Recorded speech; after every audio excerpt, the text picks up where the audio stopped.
Hello friends, આપણે આગળના વિડીયોમાં પ્રશ્ન 4 જેની અંદર પ્રકરણ 10નું સોલ્યુશન જોયું. હવે પ્રકરણ 12નું સોલ્યુશન જોઈશું. તો અહીંયા એક કોષ્ટક આપ્યું છે અને એક ઉદાહરણ આપ્યું છે કે જે મૂળાક્ષરો આપેલા છે એની રૈખિક સમમિતિ અને એની સંખ્યા સમમિતિની અને પરિભ્રમણ સમમિતિની કક્ષા, એટલે કે એને ફેરવવામાં આવે અને ફેરવતા પણ એવો ને એવો અંક કેટલી વખત દેખાય છે, ચારે દિશામાં એનો ફેરવવાનો છે. બરોબર, તો ચલો આપણે એક મૂળાક્ષરોનો થોડો અહીંયા નમૂનો લીધો છે. એ નમૂના દ્વારા તમને સમજાવું છું. અહીંયા એક ઝેડ કહે છે, ઝેડ છે, રૈખિક સમમિતિ કીધું છે, એટલે એક સીધી રેખા દ્વારા એના બે ભાગ સરખા પડે છે. ધારો કે આ એક સીધી રેખા, આ ભાગ આમ કરીએ તો આ ભાગ જો બે ભાગ પડે છે પણ સરખા છે ના. એકમાં આમ લીટી છે ને એકમાં આમ લીટી છે, તો સરખા ભાગ છે ના.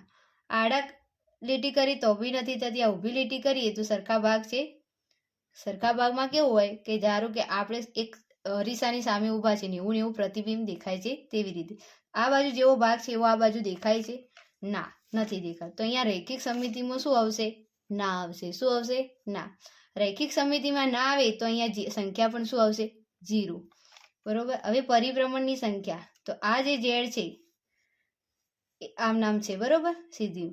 તો એક આ ઝેડ દેખાય છે એને ચલો આમ ફેરવો. એક પરિભ્રમણ એટલે ફેરવવાનું છે એક વખત, તો એવો ને એવો ઝેડ થાય ના, એન થઈ ગયો. શું થઈ ગયો? એન. તો નથી દેખાતું. ફરીથી એને આમ ફેરવીએ.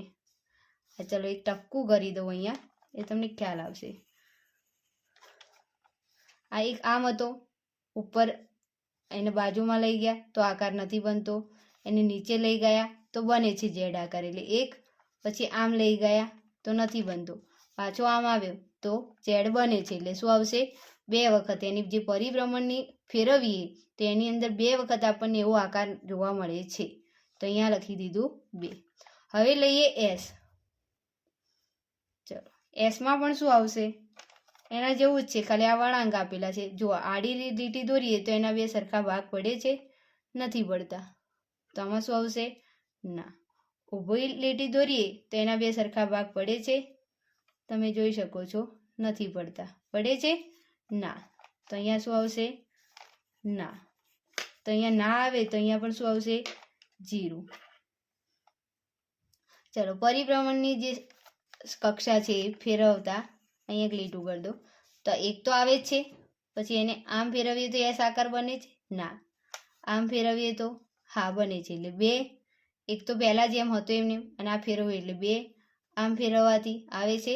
ના, નથી આવતું. પાછો આમ ફેરવી દીધો, બરોબર. તો આમાં પણ શું આવશે? 2. હવે આવ્યા એચ.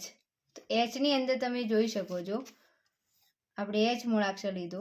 જો એની આ લીટી કરીએ, આપણે આમ કરીએ, ઊભી લીટી કરી તો આવો ને આવો શેપ આ બાજુ દેખાય છે. એટલે 1 અને આમ કરીએ તો એની રૈખિક સમમિતિની સંખ્યા, જો એક આમ કર્યું અને એક આમ કર્યું, આડી અને ઊભી 2 દોરીએ તો આપણને મળે છે. 2 ભાગ થાય છે, બરોબર. આમ ત્રોસી લઈએ તો થાય છે? ના, નથી થતા એવા ને એવા ભાગ. તો 2 જ આવશે. અહીંયા શું આવશે? રૈખિક સમમિતિ. હા, એની સંખ્યા કેટલી આવશે? 2. આડી અને ઊભી, આડી અને ઊભી અહીંયા થતી નથી. હવે શું કહે છે? પરિભ્રમણની જે કક્ષા છે, તો અહીંયા ધારો કે આમ છે, બરોબર. પછી એને આમ ફેરવીએ તો એચ દેખાય છે? ના. શું બની ગયો? આઈ બની ગયો. શું બની ગયો? આઈ. ફરી આમ ફેરવીએ તો એચ થાય છે, અને ફરી આમ ફેરવીએ તો આઈ થઈ ગયું, અને આમ ફેરવીએ તો એચ. એટલે કેટલી વખત આવશે એચ? 2 વખત. કેટલી વખત? 2 વખત.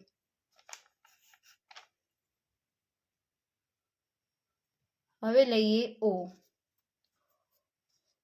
ઓ તો તમે જોઈ શકો છો કે એની આડી હોય કે ઊભી હોય કે એમ ત્રાંસી હોય, ગમે તે એની રૈખિક સમમિતિ એટલે કે એના જેવો ભાગ કરીએ. ધારો કે એ આડી ઊભી, આ એક આકાર દોરીને સમજાવું. આ ઓ છે, ધારો કે આડી ઊભી ત્રોસી બધી રીતે કરશો તો એનો સામેનો જે ભાગ છે એવો ને એવો જ દેખાશે. એટલે શું આવશે? હા, રૈખિક સમમિતિની સંખ્યા ગણી શકાતી નથી. તો શું લખીશું? અસંખ્ય. ઘણી બધી જ થઈ શકે ઓ ઉપર. અને પરિભ્રમણની જે ક્ષમતા છે એમાં પણ શું આવશે? શું આવશે? અસંખ્ય જ આવશે, કેમ કે એને ગમે તે રીતે ફેરવીએ તો એ ઓ જ દેખાય છે.